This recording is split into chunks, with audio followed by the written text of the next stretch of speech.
Hello and welcome to BNTV, the fourth episode in our weekly show where we talk about all things boxing. This time we'll look at the weekend's action just gone by. It included Roy Jones, Scott Harrison, Paul Appleby had a really tough fight, and Cornelius Bundridge over in the USA. We'll also look ahead to a great weekend of action which has got Kell Brook in a fantastic Sheffield show. We'll look at the news and we'll look at some of the things in the magazine as well. Joining me, Matt Christie, this week is Daniel Herbert, the managing editor, and the editor, Tris Dixon.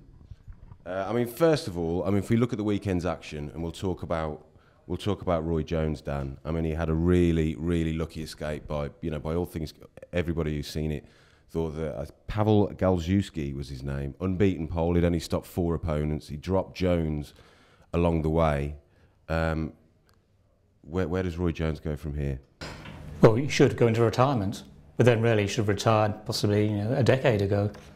He's just fighting on empty now. He's taking fights, must be for fairly small purses. I just can't see why he's doing it really. Must be an ego thing. Yeah. Do you think it's... there's talk of him fighting Vladarchik next. Is that a good idea, Tris? No, it's not a good idea for him to fight anybody anymore. Jones's best years are so far behind him. We're all struggling to remember how good he was in his pomp. It's such a shame for him to be going out this way because that's what's happening. There's no more turning back the clock now. His time's done. For a guy who traded on speed and reflexes, they're arguably the first things to go. His technique was never outstanding. It was the speed and reflexes that really set him apart from everybody else. And when you sort of even hit early 30s, they start to go, and now 40, pushing 40, they're just not there anymore. And it's so sad to see because at his best, he was beyond an elite fighter. He was an all-time great. Is it fair to criticise him though, because he's not the first great fighter to go down this road, is he, Dan? A lot of fighters have done this before and they've fought on years and years past their peak. Say 20 years' time, 30 years' time, do you think we'll remember the best of Roy Jones and we'll forget about these last few years? Probably not. The public critics can be very harsh. If you get knocked out in one round by a complete nobody, then people remember that. Yeah. And if that's more recent than a fabulous win over some like John Ruiz or something, then people remember the bad defeats. Yeah. It's just human nature.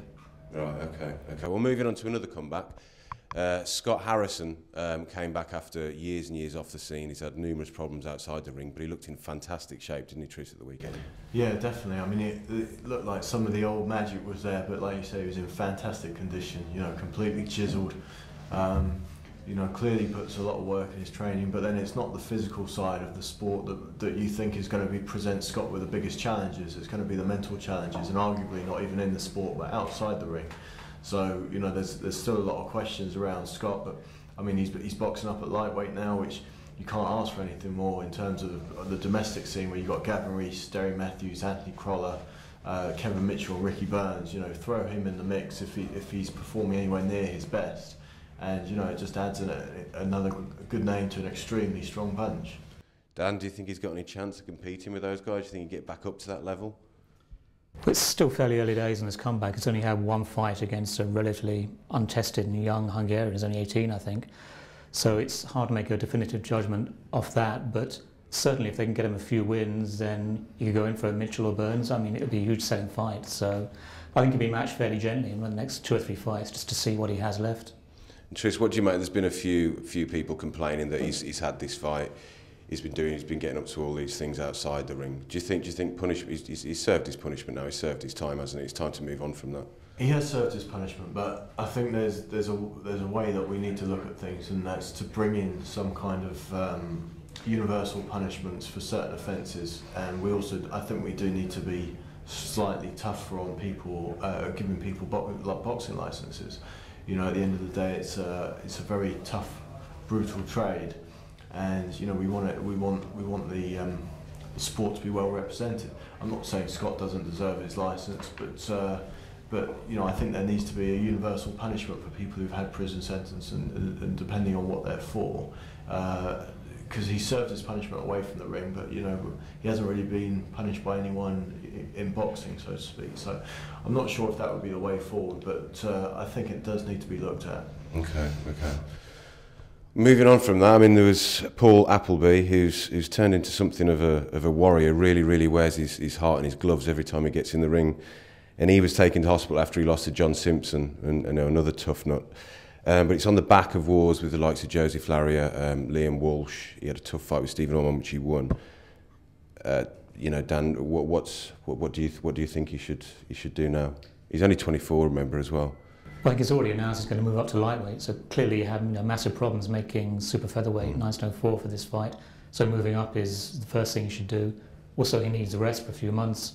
He may not fight again this year now. I mean, if after a really gruelling fight on the back of previous gruelling fights, sometimes the best thing to do is just take a few months out, allow your body to grow naturally, then come back into training and aim for 9 stone 9, which is the next thing. Yeah, how much does it take out of your body at that young age, Tris? Yeah, it takes a lot. I mean, especially to be involved in really physical fights like that, but because Paul's always looked very young. You know, he's always had boyish looks and a boyish physique. And I remember Mickey Ward around this time of his career. I think he had a break of a couple of years, and it wouldn't surprise. Something like that could really benefit Paul. But then you look at like we said, the mix at 9 stone 9.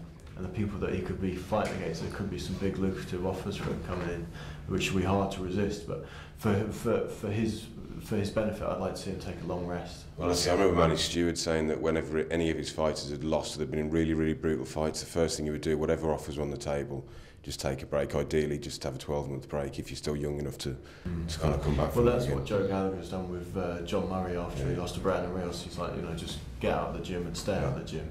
And I think John's only just coming back into the gym now, which is after 7 months. So I think you're right, you do need a long break. But I mean, Paul's had some tough fights. The first fight with John Simpson was tough, as the ones you mentioned, Larry and Appleby.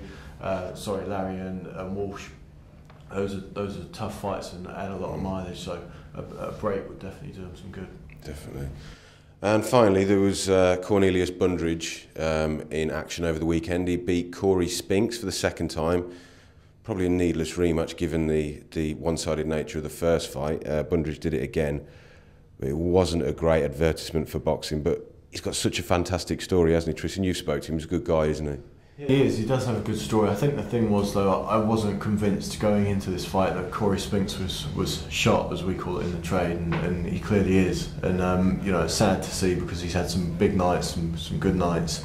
But K9's enjoying his moment in the sun, but you've got the feeling that there's some good light middleweights out there that they're going to cash in his title against. Someone like Sal Alvarez and so forth. I think whoever he fights. He's not a top world champion. So whoever he fights, Arislande Lara was on that bill as well. So he's another danger man in the division. So it's going to be interesting to see which way they take him. But I don't see him hanging on to his title for too much longer. Do you think it's a reflection of the modern era, Dan, with all the diluted titles and what have you, that somebody like K9, who, with all due respect to him, has reached the top of his trade of sorts? Do you think it's a reflection on the modern era that somebody like that is world champion as such? Yeah, well, he's not really a champion as such. He's more a belt holder. I mean, he just got a position where he won a title. And the thing is, he's 39 now, so really he has to take the first big offer that comes along. He can't afford to wait a year or see what happens. And the next time he gets a big offer, he has to take that fight. So he's in a bit of an awkward position. I mean, there was due to be another rematch in May, Lamont Peterson and Amir Khan. Obviously, we know the story of that one, why that one was called off. But the WBA have acted this week, and they've stripped Peterson of his WBA light welterweight title. Dan, is that the right decision? I think so, because Peterson admitted that he took the performance-enhancing pellet in November before the fight against Khan took place. So if the drug had influence on his body, then that helped him win the fight. So it's fair enough to declare the title vacant. And it's a good thing they didn't just award the title to Khan. That would have been a step too far.